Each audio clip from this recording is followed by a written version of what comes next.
사도신경으로 우리의 신앙을 하나님 앞에 고백합니다. 전능하사 천지를 만드신 하나님 아버지를 내가 믿사오며 그 외아들 우리 주 예수 그리스도를 믿사오니 이는 성령으로 잉태하사 동정녀 마리아에게 나시고 본디오 빌라도에게 고난을 받으사 십자가에 못 박혀 죽으시고 장사한 지 사흘 만에 죽은 자 가운데서 다시 살아나시며 하늘에 오르사 전능하신 하나님 우편에 앉아 계시다가 저리로서 산 자와 죽은 자를 심판하러 오시리라. 성령을 믿사오며 거룩한 공회와 성도가 서로 교통하는 것과 죄를 사하여 주시는 것과 몸이 다시 사는 것과 영원히 사는 것을 믿사옵나이다. 아멘. 오늘의 말씀 요나 1장 1절에서 17절 말씀입니다. 여호와의 말씀이 아미떼의 아들 요나에게 임하니라 이르시되 너는 일어나 저 큰 성읍 니느웨로 가서 그것을 향하여 외치라. 그 악독이 내 앞에 상달되었음이니라 하시니라. 그러나 요나가 여호와의 얼굴을 피하려고 일어나 다시스로 도망하려 하여 욥바로 내려갔더니 마침 다시스로 가는 배를 만난지라.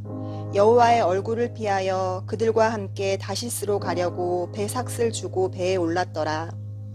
여호와께서 큰 바람을 바다 위에 내리심에 바다 가운데에 큰 폭풍이 일어나 배가 거의 깨지게 된지라. 사공들이 두려워하여 각각 자기의 신을 부르고 또 배를 가볍게 하려고 그 가운데 물건들을 바다에 던지니라.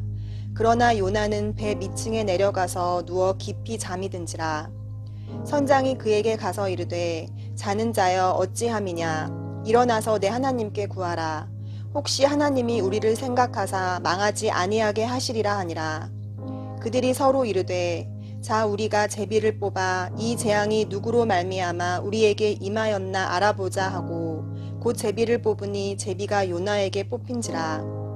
무리가 그에게 이르되 청하건대 이 재앙이 누구 때문에 우리에게 임하였는가 말하라. 내 생업이 무엇이며 내가 어디서 왔으며 내 나라가 어디며 어느 민족에 속하였느냐 하니 그가 대답하되 나는 히브리 사람이요 바다와 육지를 지으신 하늘의 하나님 여호와를 경외하는 자로라 하고 자기가 여호와의 얼굴을 피함인 줄을 그들에게 말하였으므로 무리가 알고 심히 두려워하여 이르되 내가 어찌하여 그렇게 행하였느냐 하니라. 바다가 점점 흉흉한지라. 무리가 그에게 이르되 우리가 너를 어떻게 하여야 바다가 우리를 위하여 잔잔하겠느냐 하니 그가 대답하되 나를 들어 바다에 던지라.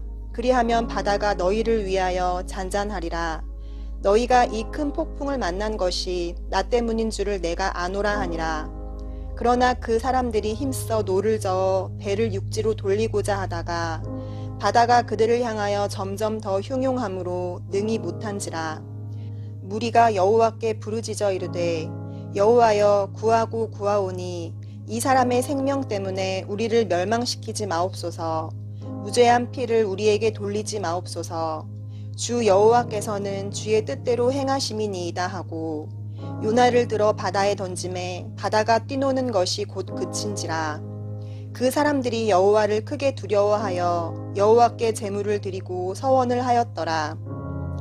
여호와께서 이미 큰 물고기를 예비하사 요나를 삼키게 하셨으므로 요나가 밤낮 3일을 물고기 뱃속에 있으니라. 요나서는 교회에 다니는 사람이라면 남녀노소를 가리지 않고 어려움 없이 읽을 수 있는 책입니다. 하나님께 부름받은 선지자라는 사람이 하나님 말씀에 반항하고 또 하나님을 피해 도망가다가 바다에 던져지고 또 바다에 던져진 사람이 큰 물고기에 먹히게 되고 또 물고기에서 죽지 않고 3일이나 있다가 회개하고 땅에 뱉어지는 그리고 어쩔 수 없이 사명을 감당하는 이 모든 일들이 흥미롭고 또 극적이기 때문입니다. 오늘 말씀 1, 2절을 보면 하나님께서는 요나에게 특별한 사명을 주셨습니다. 하나님께서 요나에게 주신 사명은 바로 큰 성읍 니느웨로 가서 회개의 말씀을 선포하는 것이었습니다. 하나님께서 택하시고 사명을 주신다는 것은 너무나도 감사한 일입니다.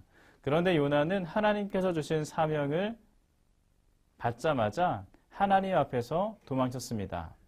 왜일까요?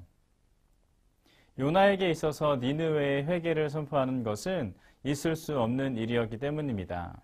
여러분, 니느웨가 어떤 곳입니까? 니느웨는 아수르의 마지막 수도가 되는 곳으로서 아수르의 상징과도 같은 곳이었습니다. 그들은 오래된 이스라엘의 적국이었습니다. 지속적으로 이스라엘에 전쟁을 걸어왔고 또 그로 인하여서 이스라엘의 많은 사람들이 죽었으면 물론 또 많은 것들을 빼앗기며 살아왔습니다. 그런데 하나님은 요나를 그곳에 보내시며 말씀하셨습니다. 니느웨로 가서 외치라. 여러분, 무엇을 외치라는 말입니까? 요나서 3장 4절을 보면 요나는 이렇게 선포하였습니다. 니느웨가 40일 후에 무너질 것이다. 아수르의 큰 성읍 니느웨가 곧 망하게 될 것을 선포하는 것입니다. 하나님은 아수르의 상징인 니느웨로 가서 그곳의 멸망을 선포하라고 하셨습니다. 그러나 요나는 하나님의 이 말씀을 따를 수가 없었습니다.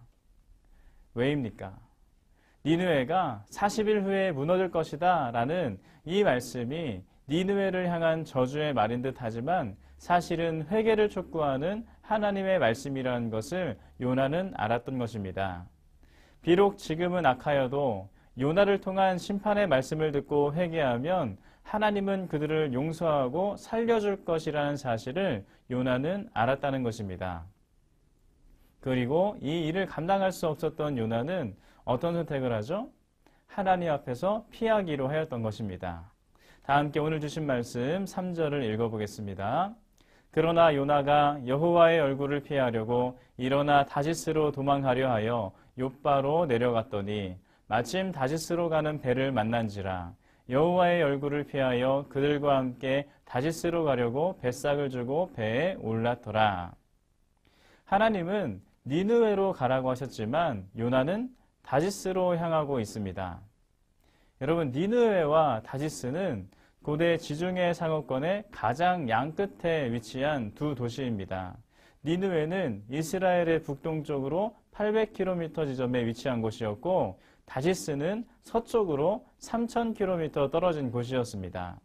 이 두 도시는 지중해 무역으로 갈 수 있는 가장 먼 곳에 위치해 있었습니다. 하나님은 동쪽 니느웨로 가라고 하셨는데 요나는 서쪽 다시스로 가고 있습니다. 하나님을 피해 하나님으로부터 멀어지고 있는 것입니다. 그런데 우리는 이 사실을 기억해야 할 줄 믿습니다. 그것은 요나가 하나님을 피하려고 한 이 순간이 단지 지리적으로만 하나님에게서 멀어지는 것이 아니라는 사실입니다. 하나님을 피하고자 결심한 그 순간부터 요나의 인생의 내리막길이 시작되는 것입니다. 오늘 말씀을 잘 보게 되면 같은 단어가 의미를 가지고 반복되고 있는 것을 보게 됩니다. 그 단어는 바로 내려가다 라는 단어입니다. 내려가다. 3절 중간을 보면 이렇게 말합니다. 욥바로 내려갔더니, 또 3절 마지막을 보면 또 이렇게 기록합니다. 배에 올랐더라.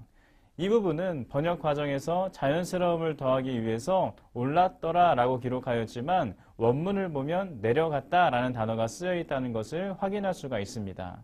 또 5절을 보면 배 밑층에까지 내려가서 라고 기록되어 있고 또 2장 6절을 보면 산의 뿌리까지 내려갔사오며 라고 계속해서 반복해서 내려갔다 라는 말을 사용하고 있는 것을 볼 수가 있습니다. 내려갔다, 내려갔다, 내려갔다. 왜 이처럼 성경이 같은 단어를 반복해서 사용하고 있을까요? 이것은 요나의 상태를 냉정하게 보여주고 있는 것입니다. 어떤 상태입니까? 하나님을 외면하고 피하고 도망하니 영적으로, 정신적으로, 또 육체적으로, 관계적으로 모든 것이 침체되고 있다는 것입니다. 내려가고 있는 것입니다. 하나님과의 관계가 멀어지니 곧 영적 침체가 찾아옵니다.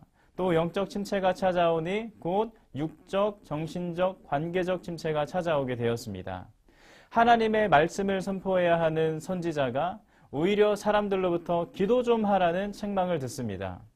선한 영향력을 끼쳐야 하는 선지자가 오히려 사람들로부터 풍랑 속에 위태롭게 만들었습니다.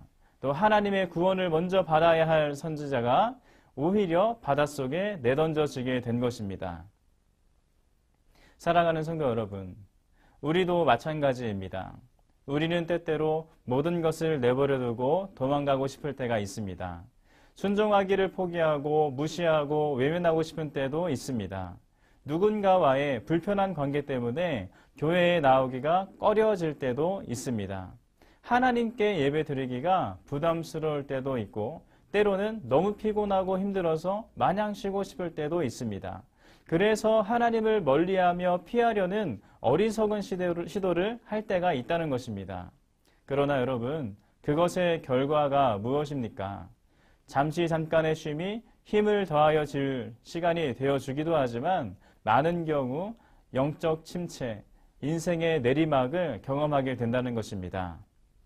하나님의 부름을 받은 성도가 사명을 감당하지 못하고 성도답게 살려 하지도 않고 오히려 하나님을 외면하고 조금이라도 멀어지면 멀어질수록 그만큼 우리의 삶도 내려간다는 것을 기억하시길 바랍니다. 삶의 여유와 만족과 기쁨을 위해 잠시 하나님의 곁을 떠난다 하였지만 오히려 영적 침체와 함께 모든 것을 잃게 되는 것입니다. 사랑하는 성도 여러분, 혹시 지금 그렇게 하나님을 멀리 두고 계시지 않습니까? 혹 하나님으로부터 도망가려고 하지 않습니까? 아니면 혹시 도망 중에 있지는 않습니까? 그렇다면 지금 이 순간 속히 돌아오시길 바랍니다. 속히 돌아와서 하나님께서 우리에게 주신 사명을 감당하시기를 바랍니다. 예수께서는 우리 가운데 말씀하십니다. 너희가 빛과 소금이 되어야 한다. 세상 속에서 그리스도인다운 삶을 사는 것을 우리 가운데 사명으로 주신 것입니다.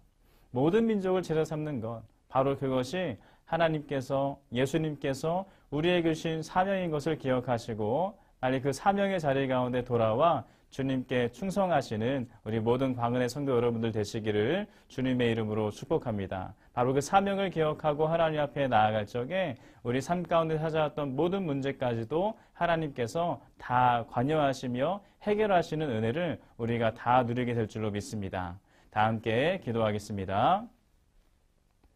할렐루야. 살아계신 하나님, 하나님께서 오늘도 우리와 함께 하시며 주신 말씀 가운데 주님의 뜻을 깨닫게 하시니 감사합니다.